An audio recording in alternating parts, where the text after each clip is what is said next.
Un très grand bonjour à tous. Merci d'être présents à cette nouvelle session. Point hebdomadaire justement avec Carmignac. Aujourd'hui, Axel Pinon, spécialiste produit chez Carmignac. Bonjour Axel. Bonjour et ravi d'être parmi vous. Axel, donc c'est toi qui vas s'y prêter à l'exercice pour aujourd'hui. Donc on va commencer par donc tes commentaires sur l'évolution des principaux indicateurs clés. Donc je te laisse éventuellement faire tes commentaires sur le sujet dans un premier temps. Oui, bien sûr. À peu près tous les secteurs, on rebondit sur la semaine, à part les valeurs énergétiques qui, elles, ont eu tendance à baisser, plus que le pétrole d'ailleurs, parce que les craintes de récession, en fait, ça pèse dans l'ensemble sur les secteurs les plus cycliques et en premier lieu, les secteurs pétroliers. Par contre, ce qu'on voit, c'est que dans les secteurs qui ont le mieux marché au cours de la semaine, il y a tous les secteurs défensifs, ceux qui traditionnellement se comportent bien dans un environnement de croissance faible, donc la santé, les services aux collectivités et tout ça. Alors, si on passe aux émergents, les émergents ont sous-performé les marchés développés cette semaine et on a eu à peu près la même dynamique avec les secteurs cycliques qui fonctionnent moins bien que les secteurs défensifs à forte visibilité. Et on a aussi retrouvé cette dynamique en termes de pays parce que des pays très cycliques comme la Corée, Taïwan ont tendance à sous-performer sur la semaine.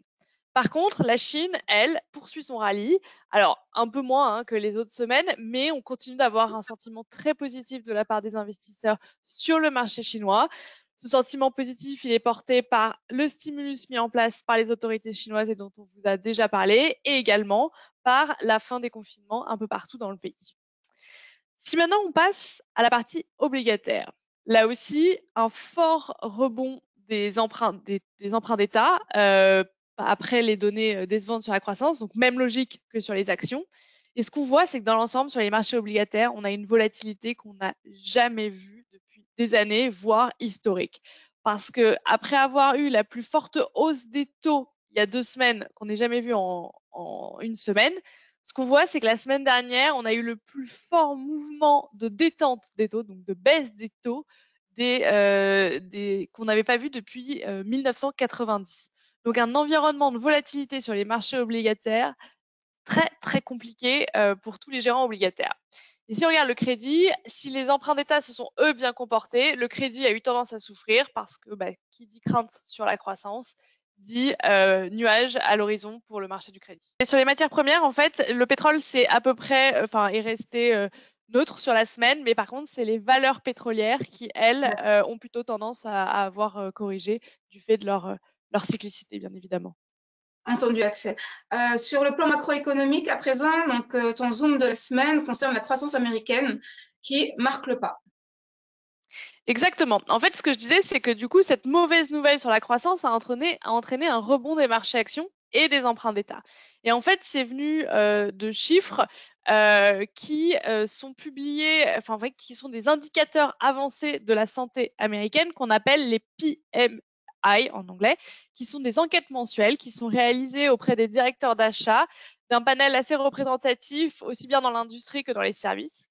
Et c'est considéré comme un baromètre très fiable par les différents acteurs de marché et ça influence donc directement les marchés financiers et on l'a bien vu la semaine dernière. Et qu'est-ce que nous donnent ces chiffres PMI? C'est qu'on montre qu'il y a eu des baisses plus importantes que le consensus. Si on regarde le petit tableau que j'ai mis à droite, on voit que dans l'enquête sur l'industrie manufacturière, l'indice s'est passé de 57 en mai à 52,4 au mois de juin, ce qui est un net affaiblissement et c'est surtout un affaiblissement qui est porté par des sous-composantes qui sont tout ce qui est nouvelles commandes. Donc en fait, les gens ont l'intention de moins commander et une baisse de la production. Et si on regarde au-delà de l'industrie manufacturière et on passe au secteur des services, on voit les mêmes signes de faiblesse où l'indice est passé de 53,4 en mai à 51,6. Et là encore, c'est pas les nouvelles commandes, mais c'est les nouvelles affaires où les gens anticipent moins de nouveaux business entrants. Et donc, on voit une forte baisse de ces composantes qui sont vraiment des indicateurs avancés de la santé de l'économie. Mais le problème, c'est que ces indicateurs, ils ont beau être en baisse, on voit quand même que ils ont tendance à être trop élevés au goût de la Réserve fédérale. Parce que ces indicateurs, d'abord, ils sont biaisés par le fait qu'ils sont majoritairement sur des petites et moyennes entreprises qui souffrent de manière disproportionnelle de tout ce qu'on a vu comme disruption sur les chaînes de production et qui souffre aussi de la hausse des matières premières, bien plus que les grandes entreprises. Mais dans l'ensemble, donc ces indicateurs, ils sont à des niveaux absolus qui sont trop élevés. Et surtout, si on regarde, en fait, dans ces ensembles de sondages, il y a des tonnes de sous-composantes. Et quand on regarde les composants de prix de ces indicateurs, on voit qu'elles restent très, très élevées. Et c'est ça que la Réserve fédérale va continuer de regarder. Alors justement, en lien avec ton focus macroéconomique, on a le message de la semaine. Et le message de la semaine, du coup, c'est la Banque centrale américaine qui justement nous le dit. Exactement. Bah, du coup, on parle de plus en plus de récession. Et là-dessus, Jérôme Powell a été plutôt clair, le président de la Réserve fédérale, parce qu'il a témoigné devant la commission bancaire du Sénat mercredi dernier. Et il a déclaré qu'une récession aux États-Unis était certainement une possibilité. Mais il a averti que le fait d'éviter un ralentissement économique dépend largement de facteurs qui échappent au contrôle de la Réserve fédérale. Des facteurs comme la guerre en Ukraine, la politique anti-Covid de la Chine, et c'est des facteurs qui vont compliquer le travail de la Réserve fédérale. En fait, ce qu'il a fait, c'est vraiment reconnaître qu'il est difficile pour la Banque centrale de juguler une inflation galopante tout en réussissant à maintenir un marché du travail solide, surtout avec ces facteurs exogènes comme de ce que je mentionnais, la guerre en Ukraine et la crise du Covid en Chine. Et plus globalement, en fait, ce qu'on voit, c'est que les banquiers centraux, aussi bien aux États-Unis et en Europe, ils sont confrontés à un trilemme qui est vraiment, un, maîtriser l'inflation, deux, préserver l'emploi, et tout ça en évitant des gros chocs financiers. Et la conjonction de ces trois objectifs, eh ben, en fait, elle est plutôt contradictoire, et ce qui fait que c'est une énorme source de volatilité pour les marchés financiers. Une configuration, elle est assez anodine, c'est-à-dire en fait aujourd'hui. Donc, on n'a jamais rencontré par le passé, en fait, de manière aussi virulente. Exactement. En fait, la Réserve fédérale et les banques centrales en général ont essayé de faire revenir l'inflation comme elles pouvaient depuis des années. Et maintenant, elles se retrouvent avec l'excès inverse, c'est trop d'inflation. Et tout ça en essayant de préserver la croissance, en essayant d'éviter de dégonfler les bulles qu'on a sur les marchés financiers, sur le marché immobilier. Donc voilà, c'est vraiment un rôle d'équilibriste. Et Jérôme Powell a avoué que potentiellement, s'il fallait sacrifier la croissance, il le ferait. Il le ferait. Donc, on navigue à vue. Du coup, à présent, la minute pédagogique, qui est en lien toujours en fait avec ce qu'on vient d'indiquer, concerne donc justement donc, la performance des marchés actions. Et ton idée, c'est de dire justement comment comprendre en fait justement cette performance, en particulier celle du S&P 500, qui est bien entendu le benchmark phare du marché action donc, américain. Donc, je te laisse la parole, Axel. Oui, en fait, ce que je vais expliquer là, c'est, je vous l'illustre sur le S&P 500, mais ça peut être vrai pour le CAC 40, ça pourrait être vrai pour n'importe quel indice. Quand on définit le prix d'une action, c'est la combinaison de deux choses fondamentales. D'abord, les bénéfices qu'on calcule via le bénéfice par action. Et la deuxième composante, c'est un multiple de valorisation qui est souvent communément mesuré par un ratio qu'on appelle le price earning ratio et qui explique la valeur actuelle des flux des bénéfices futurs. Et pour calculer la valeur actuelle de ces flux de bénéfices futurs, on utilise un taux d'actualisation pour faire ce calcul. Et ce taux d'actualisation, il est largement dépendant de l'inflation et du niveau de taux d'intérêt qui va découler du niveau d'inflation. Donc, plus l'inflation est élevée, plus on va avoir un taux d'actualisation élevé et donc plus on va avoir un multiple de valorisation faible. Et on voit très bien que c'est exactement ce qui s'est passé depuis le début de l'année. Ce qu'on a observé, c'est que la forte baisse des marchés actions, aussi bien aux États-Unis, en Europe, en France, qui a eu lieu depuis le début de l'année, elle a été conduite par la revue à la baisse des multiples de valorisation du fait de cet environnement inflationniste et de ces taux plus élevés. Parce que les investisseurs, qu'est-ce qu'ils ont fait? C'est qu'ils ont ajusté le prix de l'action à l'environnement dans lequel on vit, mais tout ça en maintenant leurs attentes de bénéfices inchangées. Donc c'est vraiment, quand on regarde le price earning ratio, c'est vraiment la partie P, prix, qui a bougé, et pas la partie E, qui est la partie bénéfice. Et maintenant, avec tout ce que je viens de vous expliquer, les analystes vont devoir, après avoir revu le P, ils vont devoir revoir les earnings, donc les bénéfices. Et c'est ce qui amène justement certains à dire que nous serions seulement à mi-parcours de la correction. Qu'est-ce que tu en penses, toi? Et ben voilà, c'est exactement ça. C'est qu'en fait, c'est un mi-parcours, ça c'est très compliqué de savoir, personne n'a de boule de cristal, mais ce qui nous amène à penser que oui, potentiellement, la baisse n'est pas terminée. Parce que d'abord, les investisseurs, en fait, ont réagi en 2 temps. S'adapter au nouvel environnement de hausse des taux pour mettre à jour leurs prix, et maintenant, ils vont devoir mettre à jour leurs perspectives de résultats en fonction de notre avenir sur la croissance et donc en fonction potentiellement de ces craintes de récession. Et là, aujourd'hui, pour les actions européennes, on est sur un consensus encore entre 6 et 7% de bénéfices, c'est ça? Ouais, c'est un consensus qui reste très élevé et c'est pareil en Europe et aux États-Unis et ça fait parfaitement le lien avec le point micro où en fait je montre quelques indicateurs. Alors justement, donc l'actualité microéconomique, on y arrive. Donc après avoir reflété des taux plus élevés, les marchés actions vont maintenant donc devoir prendre en compte le ralentissement de la croissance et donc l'impact sur les bénéfices. Et ben voilà, en fait, donc ce que je disais, c'est que les investisseurs jusqu'à maintenant, ils se sont concentrés sur les perspectives d'inflation et donc ils vont devoir se concentrer sur la trajectoire des revenus futurs. Et en fait, ce qui est intéressant, c'est quand on regarde le graphique de gauche, on voit que, et on en a parlé plusieurs fois dans ce webinaire, c'est qu'on voit que le coût de l'emploi a énormément augmenté. Il a augmenté aux États-Unis, il commence à augmenter en Europe. Et bah, qu'est-ce que ça fait? Si le coût de l'emploi augmente, ça pèse sur les marges des entreprises. Et donc, regarder l'évolution du coût de l'emploi, c'est un très bon indicateur avancé des profits des entreprises. Et en fait, sur le graphique de gauche, ce qu'on voit, c'est que le coût de l'emploi est en échelle inversée. Attention, pour bien comprendre la corrélation, on l'a mis en échelle inversée. Donc, le coût de l'emploi monte et ne baisse pas. C'est important de le souligner. Donc, ce coût de l'emploi, c'est un bon indicateur avancé des profits des entreprises. Et on voit qu'avec le coût de l'emploi qu'on a actuellement aux États-Unis, eh ben, ça implique des profits nettement plus bas de la part des entreprises que les niveaux actuels. Alors, les marchés actions ont tendance toujours à anticiper. Là, c'est les indicateurs de l'économie réelle et donc c'est ce que les investisseurs vont devoir anticiper. Et ce qu'on voit, c'est que comment les investisseurs actions anticipent, c'est via les attentes de bénéfices qui sont mesurées par ce qu'on appelle le consensus, donc l'ensemble de la communauté des investisseurs.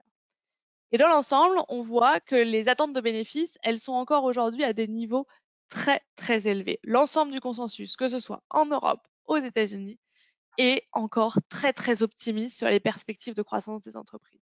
Et d'ailleurs, un des bons exemples, c'est que la marge nette estimée pour les entreprises du S&P est encore à des niveaux records. Donc, on voit vraiment que voilà, aujourd'hui, rien n'a été fait en termes de révision à la baisse. Et donc, on voit que ces actions, elles ne reflètent pas du tout l'impact d'une potentielle récession que Jérôme Powell a mentionné et que les indicateurs avancés de l'économie commencent à nous dire. Ils commencent tout doucement à revoir à la baisse sur certains secteurs particuliers, et notamment les secteurs de la technologie et de la consommation. On commence à voir des analyses qui commencent à mettre des recommandations en disant non, attention, le secteur de la technologie va faire des prévisions de résultats un petit peu inférieures aux attentes pour le deuxième semestre 2022 et surtout pour 2023. Mais ce n'est pas du tout le cas pour tous les secteurs cycliques, et notamment les secteurs de l'énergie, des banques, de l'industrie et tout ce qui est matériaux, qui pour l'instant n'ont vu aucune revue à la baisse de la part du consensus. Et au contraire, qui ont vu des revues à la hausse non-stop depuis 1 an. Donc, on estime que ces secteurs cycliques-là sont fortement à risque d'être pénalisés par un moment les analystes qui disent « Ah ben on coupe les prévisions de résultats, ils vont souffrir du ralentissement qu'on va avoir. » Donc, ce qui va être clé pour la communauté des investisseurs, là, c'est la saison des résultats qui va démarrer dans quelques semaines. C'est pas sur les résultats du deuxième trimestre 2022 qu'on risque d'avoir des déceptions parce que la croissance s'est encore maintenue au deuxième trimestre 2022. Donc, on pourrait même avoir des résultats qui battent les estimations. Mais ce qui va être important, c'est écouter les discours des chefs d'entreprise et voir si eux commencent à sentir un peu des inflexions en termes de croissance. Et donc, ça va être important pour nous tous de prendre le pouls un peu de ce qui va se passer.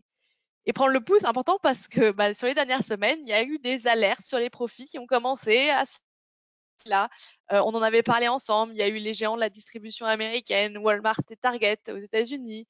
On a eu Snapchat dans les technologies qui a commencé à dire attention, attention, il y a quelques semaines, l'environnement macroéconomique est un peu moins bon, nos dépenses publicitaires pourraient s'afficher un peu en baisse.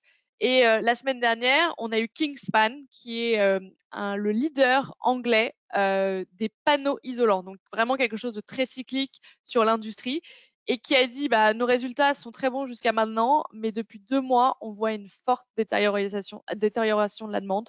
Donc attention sur les perspectives pour les prochains mois. J'entends. Et pour le moment, c'est essentiellement des valeurs américaines parce que leur saison de résultats est en amont justement de celle justement de la saison des entreprises européennes en fait. On le voit, oui, et puis on le voit même, Kingspan est anglais et le voit déjà en Angleterre. Donc ça arrive, ça y est, en Europe. En fait, là, ceux qu'on a eu des alertes sur résultats, c'est ceux qui sont un peu décalés en termes de calendrier de publication. D'accord, Axel.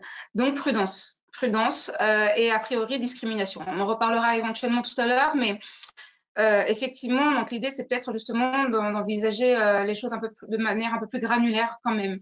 Donc ici, concernant justement donc les idées d'allocation, du coup on parle de Carmignac Portfolio Grande Europe et de la répartition sectorielle dans ce portefeuille. Donc qu'est-ce que tu as à nous dire là-dessus? Ben, en fait, ce que je voulais vous montrer, c'est un exemple d'ajustement qu'on a fait dans nos portefeuilles. Depuis le début de l'année, on en parlait, c'était un cycle qui allait plutôt bien, mais une inflation très forte. Et donc, une pression à la baisse sur les multiples de valorisation dont je parlais. Et donc, les entreprises qui ont le plus souffert, c'est toutes celles qui affichaient des multiples de valorisation extrêmement élevés, typiquement tout ce qui était technologie, tout ce qui était consommation et encore plus consommation liée à la technologie. Et c'est ceux qui ont vu les plus fortes corrections. Par contre, toutes les valeurs qui ne se payaient pas très cher et qui pouvaient bénéficier de cet environnement de taux plus élevés, typiquement les banques, l'énergie, les matériaux, ont très très bien marché depuis le début de l'année.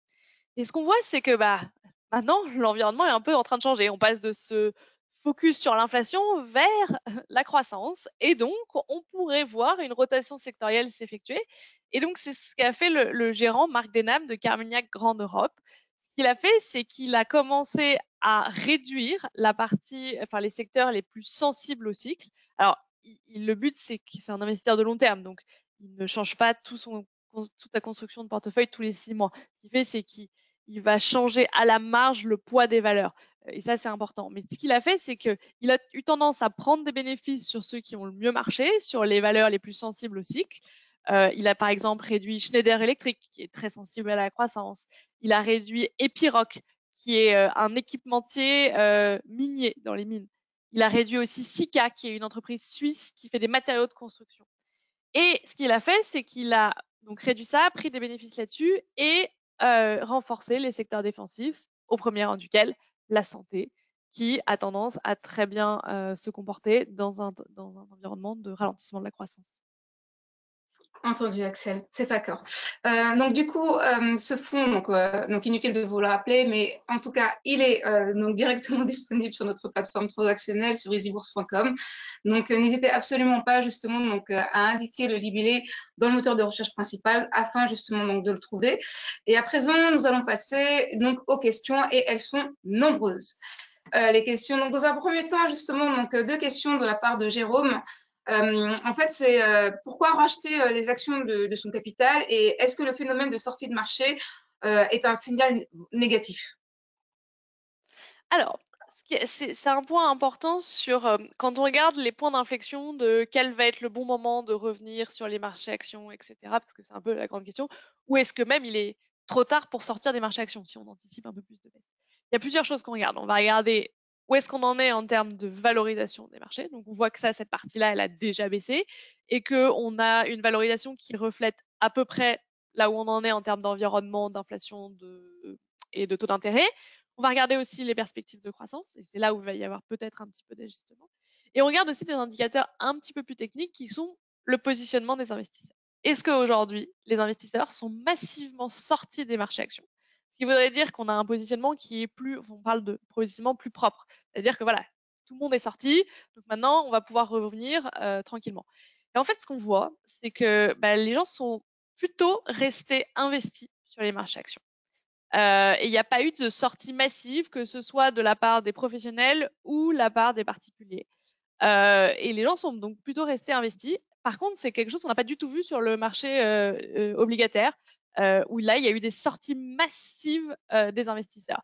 Donc, on a eu un comportement très différenciant sur les actions et les obligations. Donc, est-ce que ça veut dire qu'ils vont sortir? Ça, c'est toujours dur de savoir, mais on sait que voilà, il y a un potentiel encore de sortie des investisseurs parce qu'ils sont restés pour l'instant massivement exposés au marché actions. Entendu. Ensuite, justement, une question de Denis. Alors, vous prévoyez une baisse de la bourse, mais bon, elle a déjà beaucoup perdu. A priori, donc la baisse n'est pas nécessairement terminée. La question, c'est est-ce qu'aujourd'hui, on peut donner quand même un pronostic éventuellement? Alors, on sait, oui, effectivement, c'est hyper difficile, notamment parce qu'on n'a pas de boule de cristal, on ne sait pas comment va vraiment justement évoluer l'avenir. Mais est-ce que justement, on peut quand même tabler sur un indice du CAC 40 à la fin de l'année, aujourd'hui? Alors, il faut élargir parce qu'en fait, c'est vrai que quand on parle de facteurs qui déterminent le prix d'une action, donc je parlais de la valorisation et des bénéfices, c'est un ratio. Donc, ça va dépendre de qu'est-ce qu'on va attendre en termes de croissance sur le deuxième semestre de 2022, mais surtout sur 2023. Parce que le gros impact sur la croissance qu'on va devoir avoir, c'est 2023. La croissance de 2022, aussi bien en Europe qu'aux États-Unis, elle devrait se maintenir. On est encore sur une bonne dynamique post-Covid. Donc, ça va dépendre de tout ça et c'est quelque chose que les marchés actions anticipent. Les marchés actions sont déjà plus sur 2022, ils commencent à anticiper 2023.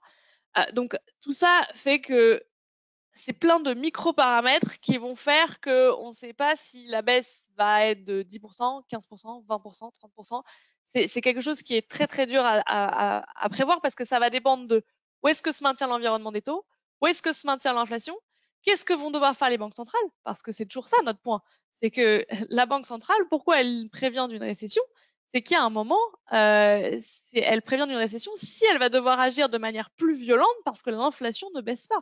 Et ça, on l'a vu, on en a parlé plein de fois ensemble, elle se fait surprendre comme les acteurs de marché, hein, tous les mois par la hausse de l'inflation.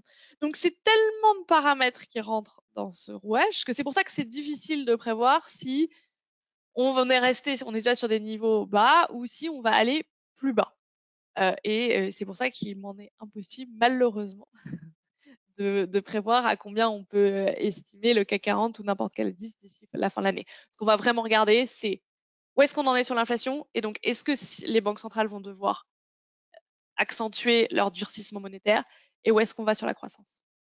D'accord, mais en fait, du coup, une autre question, c'est justement cette difficulté à prévoir l'avenir, en fait, concernant ces indices globaux et également la difficulté, justement, d'avoir des tendances générales, justement, donc sectorielles pour tous, en fait, les acteurs du secteur, fait qu'aujourd'hui, la place est encore plus importante au stock picking, en fait, enfin, à la sélection de titres, en fait. Et donc, du coup, la question qui est posée aujourd'hui, là, c'est quels paramètres en particulier vous regardez justement donc en prévision de cette récession qui pourrait effectivement se concrétiser?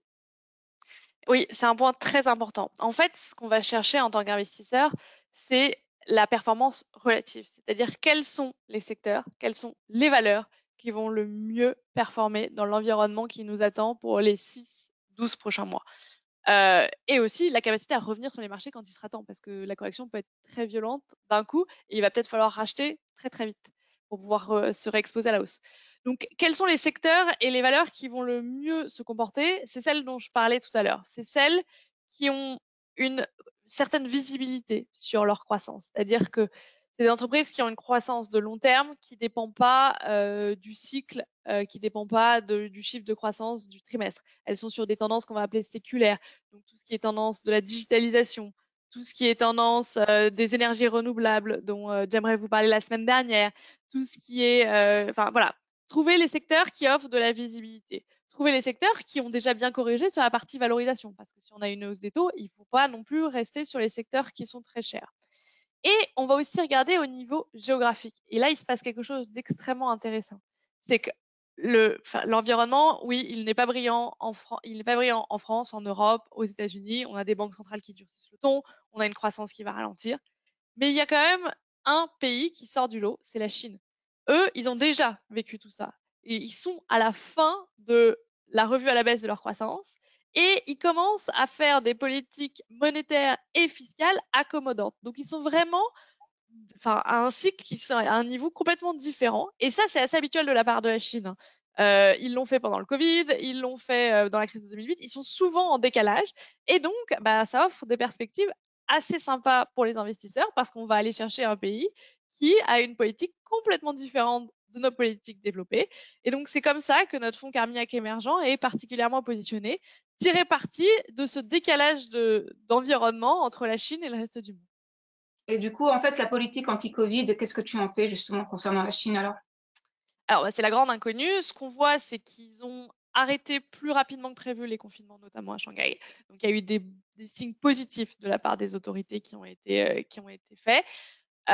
Bon, voilà, on sait que prédire la politique chinoise est quelque chose de très compliqué et quiconque s'y aventure finit toujours par se brûler les ailes. Mais voilà, il y a quand même des signaux positifs. Le gouvernement n'a pas envie de laisser s'effondrer la croissance. Donc, ce qu'ils ont fait, c'est que assouplir un peu les mesures anti-Covid et mettre en place des stimulus importants sur les infrastructures, sur l'automobile, assouplir le marché du crédit et tout ça en espérant relancer le pays et dynamiser la croissance chinoise. Donc, on devrait avoir des premiers effets assez rapidement d'ici le 4e trimestre et des effets surtout sur 2023. Et ce qu'on voit, c'est que ces politiques de stimulus, elles sont axées sur certains secteurs en particulier. On le sait, la Chine a des plans sur plusieurs années dans tout ce qui est digitalisation. Et c'est là-dessus que notre fonds Carmignac émergent est particulièrement positionné. Et on le voit aussi sur tout ce qui est infrastructure, énergie renouvelable. Ils ont des grands plans importants. Et encore une fois, Carmignac émergent se positionne là-dessus. Entendu, Axel. Donc, Carmignac émergent. Enfin, une toute dernière question, Axel, éventuellement pour ne pas faire trop long. Elle est de Vincent et elle te dit, en fait, donc selon tes dires, a priori, donc les bénéfices ont vocation à baisser, donc impactant justement donc les actions. Sur la partie, en fait, donc obligations, est-ce qu'on s'attendrait éventuellement à une hausse des taux de défaut, créant en fait des dislocations et des opportunités d'investissement? Alors oui, ça c'est un point important et en fait, ce qu'on regarde, c'est que c'est pourquoi le marché du crédit s'est pas très bien comporté la semaine dernière parce que justement, les craintes de récession entraînent une hausse, des anticipations de taux de défaut. Donc c'est quelque chose qu'on regarde très attentivement et c'est là où encore c'est exactement le marché du crédit, c'est exactement le même fonctionnement que le marché action. Il faut être sélectif. Il faut faire une analyse financière complète et voir quelles sont les entreprises qui ont la plus forte probabilité de faire défaut et celles qui pourraient résister. Mais il y a une grande différence majeure entre le marché du crédit et le marché action. C'est qu'aujourd'hui, le marché du crédit a beaucoup plus corrigé que le marché action et anticipe déjà des niveaux de défaut extrêmement élevés et sûrement bien plus élevés que ce qui va en être en réalité. Et donc, on a un marché du crédit qui est aujourd'hui très très pessimiste.